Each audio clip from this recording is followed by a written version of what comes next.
পুরা পয়েন্ট আছে, ছেলে মেয়েরা আছে, খাইতে পারে না। নতুন এই হিসাবে একটা দাম বেশি বলতেছে। আর একটু কম হলে আমাদের জন্য খুব ভালো হয়। 100-200 টাকা 150 টাকা করে লিচু, 250 টাকা লিচুর দাম নিচ্ছে এরা। না, আমার মনে হচ্ছে তরমুজের একটু মাল কমে গেছে মনে হয়, এখন আনসিজন হয়ে যাচ্ছে আস্তে আস্তে। খুব দাম বেশি, চড়া দাম মার্কেটে এখন তরমুজের, অনেক দাম বলতে গেলে, নেওয়ার মতো না। কি করবেন এখন, রোদ্র বেশি, এই মানুষের তৃষ্ণা লাগতেছে, খেতে হবে, করার তো কিছু করার নেই, নিতে নিতে বেশি হলে নেওয়া লাগবে। এগুলোও দাম বৃদ্ধি এখনো ওগুলো তো মাত্র আসতেছে, লিচু আম এগুলোও দাম বেশি।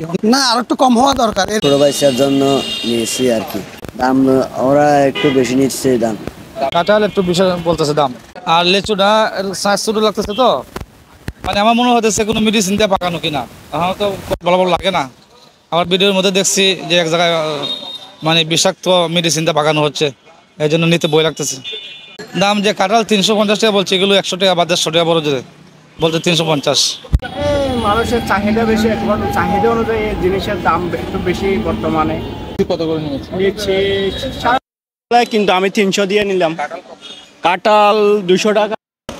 একটু আরো দাম কমানোর দরকার ছিল না?